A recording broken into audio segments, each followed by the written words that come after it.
तो आज हम बोत्सवाना की कहानी में थोड़ी गहराई से उतरते हैं। हाँ। इस सफर वाकई में कमाल का है। हाँ। कैसे अफ्रीका के सबसे गरीब देशों में से एक, सोचिए 1966 में जब आजादी मिली, मुश्किल से शायद एक ही बजरी की सड़क थी। हाँ, बिल्कुल। और वहां से आज दुनिया के नक्शे पर हीरे की धरती के तौर पर उभरना। हमारे पास जो जानकारी है वो इसी कमाल के बदलाव की कहानी बताती है। हाँ, और ये बदलाव की शुरुआत हुई मतलब आजादी के ठीक 1 साल बाद ही 1967 में। अच्छा। जब डी बियर्स के भूवैज्ञानिकों ने ओरापा के पास वो खोज की जिसने सब कुछ बदल दिया। वो डायमंड वाले किम्बरलाइट पाइप्स। हाँ, ये असल में वो पुरानी ज्वालामुखी चट्टानें होती है ना, जहाँ अक्सर हीरे मिलते हैं। तो ये खोज एक तरह से किस्मत का खेल था। और इसी खोज ने फिर बोत्सवाना की नींव डाली। ये सिर्फ एक कंपनी नहीं है ना? नहीं, बिल्कुल नहीं। ये डी बियर्स और बोत्सवाना की सरकार के बीच 50-50 की साझेदारी है। 50-50। ये अपने आप में बड़ी बात है। हाँ, बहुत बड़ी बात। क्योंकि इसने ये पक्का किया कि देश के जो संसाधन हैं उनका फायदा देश को मिले, और इसी ने बोत्सवाना को दुनिया के सबसे अमीर हीरा उत्पादकों में ला खड़ा किया। तो चलिए फिर इस कहानी के परते खोलते। शुरुआत कहाँ से करें? खदानों थे? हाँ, मेरे ख्याल से वहीं से शुरू करना ठीक रहेगा, जहां ये सब होता है। प्रमुख खदानें जैसे ओरापा, जो क्षेत्रफल के हिसाब से दुनिया की सबसे बड़ी खुली खदानों में से एक है, और सालाना करीब 12 मिलियन कैरेट हीरे देती है। 12 मिलियन कैरेट? हाँ, और एक दिलचस्प बात पता चली। ओरापा का मतलब क्या है स्थानीय भाषा में? क्या मतलब है? शेरों के आराम करने की जगह। अच्छा, शेरों के आराम करने की जगह। और अब हीरों की जगह। और फिर है ज़्वेनिंग खदान। हाँ, ज़्वेनिंग।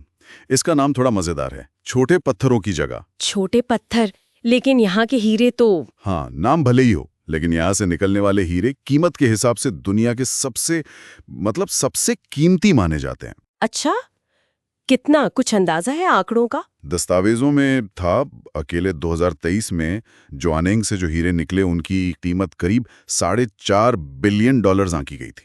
$4.5 बिलियन एक साल में? ये तो वाकई चौंकाने वाला है। बिल्कुल। ज्वानिंग को इसीलिए अक्सर हीरों का राजकुमार भी कहते हैं। और फिर कारोवे खदान को कैसे भूल सकते हैं? हाँ, कारोवे, जहां वो बड़ा हीरा मिला था। वही 1109 कैरेट का लेसिदी लारोना, हाल के इतिहास के सबसे बड़े और शानदार हीरों में से एक। तो ये खदानें सिर्फ जमीन के टुकड़े नहीं है, ये बोत्सवाना की आर्थिक रीढ़ हैं। आर्थिक असर तो जाहिर है बहुत ही जबरदस्त रहा होगा। हाँ, जो देश कभी इतना गरीब था, आज अपर मिडिल इनकम वाला राष्ट्र है। सही कहा। और देश की लगभग 80% जो विदेशी मुद्रा आय है वो सीधे हीरे के निर्यात से आती है। 80%? और जो बात बोत्सवाना की कहानी को शायद सबसे खास बनाती है वो है बोत्सवाना के मुनाफे का सीधा बंटवारा। हाँ, वो 50-50 वाली बात। 50% हिस्सा सीधे सरकार के खजाने में जाता है, और उस पैसे ने देश का चेहरा बदला है। स्कूल बने, अस्पताल खुले, सड़कें बनी। हाँ, मैंने भी एक स्रोत में पढ़ा था, एक शिक्षक का जिक्र था। वो बता रहे थे कि कैसे फंडिंग से पहले बच्चे जमीन पर अक्षर सीखते थे, और अब हर किसी के पास अपनी किताब है। बिल्कुल, ये दिखाता है कि पैसा जमीनी स्तर तक कैसे पहुंचा। सही। और 80 के दशक में वो 9% की जीडीपी विकास दर, वो भी इसी बदलाव का सबूत है। लेकिन ये कहानी सिर्फ पैसों या आंकड़ों की नहीं है ना, इसका एक सामाजिक पहलू भी है। बहुत अहम सामाजिक पहलू है। खनन उद्योग ने हजारों स्थानीय लोगों को सीधा रोजगार दिया है। हाँ। और इसमें भी महिलाओं की भूमिका पर खास ध्यान दिया गया है, जो तारीफ के काबिल है। अच्छा, जैसे कि बोत्सवाना का वुमेन इन माइनिंग प्रोजेक्ट है। ये सिर्फ नाम के लिए नहीं है, इसके तहत महिलाओं को खास तकनीकी ट्रेनिंग दी जाती है, बेहतर मैटरनिटी लीव पॉलिसीज हैं, हेल्थ केयर की सुविधाएं हैं। तो ये सिर्फ नौकरी देना नहीं, बल्कि करियर बनाने का मौका देना हुआ। सही कहा, करियर बनाने का मौका। हाँ, एक महिला इंजीनियर का अनुभव भी पढ़ने को मिला। वो कह रही थी, कुछ साल पहले तक खदानों को सिर्फ पुरुषों का क्षेत्र माना जाता था। आज मैं यहाँ एक इंजीनियर के तौर पर काम कर रही हूँ, और ये मेरे लिए गर्व की बात है। वाह।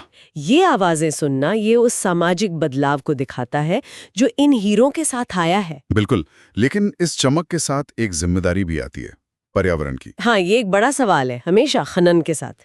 इसमें कोई दो राय नहीं कि खनन का पर्यावरण पर असर पड़ता है, गहरा असर पड़ता है। पर जो जानकारी मिली है वो बताती है कि बोत्सवाना ने इसे नजरअंदाज नहीं किया। अच्छा, क्या करते वो? हर बड़ी खदान के लिए एक पूरी डिटेल्ड पर्यावरण प्रबंधन योजना है। जैसे कोई उदाहरण है? हाँ, जैसे कोरवाई खदान का उदाहरण है। वहाँ एक बहुत आधुनिक जल पुनर्चक्रण प्रणाली है। वो इस्तेमाल किए गए पानी का लगभग 80% फिर से काम में लाते हैं। 80% पानी रिसाइकल, ये तो काफी प्रभावशाली है। हाँ, और इसके अलावा खनन के बाद जमीन को फिर से ठीक करना, मतलब उसे हरा भरा करना, जो वहाँ की बायोडाइवर्सिटी है उसे बचाना और बड़े पैमाने पर पेड़ लगाना, ये सब कार्यक्रम भी चल रहे हैं। सही। एक स्थानीय पर्यावरण अधिकारी के शब्दों में ही कहें तो उन्होंने कहा, ये जमीन हमारी धरोहर है। खनन जरूरी है, लेकिन उसके बाद इसे वापस जीवन देना हमारी जिम्मेदारी है। ये सोच अच्छी है, भविष्य की तरफ देखने वाली। और क्या बोत्सवाना अब हीरो से आगे भी देख रहा है? हाँ, कोशिश तो यही है। अर्थव्यवस्था में विविधता लाने पर जोर है, मतलब सिर्फ हीरों पर निर्भर न रहना। जैसे कि किन क्षेत्रों में? नवाचार यानी इनोवेशन और पर्यटन जैसे क्षेत्रों को बढ़ावा दिया जा रहा है। गेबोरोन में एक Botswana digital and innovation hub बना है, BDI हब। अच्छा, BDI हब। हाँ, ये टेक्नोलॉजी और नए आइडिया वाले जो स्टार्टअप्स हैं उनको आगे बढ़ने में मदद करता है। तो ये उसी दिशा में एक कदम है। तो कुल मिलाकर ये कहानी है कि कैसे जमीन के नीचे दबे कुछ पत्थरों ने जमीन के ऊपर की जिंदगियों को पूरी तरह बदल दिया। हाँ, बिल्कुल। लेकिन जैसा कि एक स्रोत में बहुत खूबसूरती से कहा गया है, इस कहानी के असली हीरो वो लोग हैं जिन्होंने इस बदलाव को मुमकिन बनाया। हाँ, वो मानवीय पहलू। और एक विचार जो मुझे काफी अच्छा लगा, स्रोत से ही निकल कर आता है।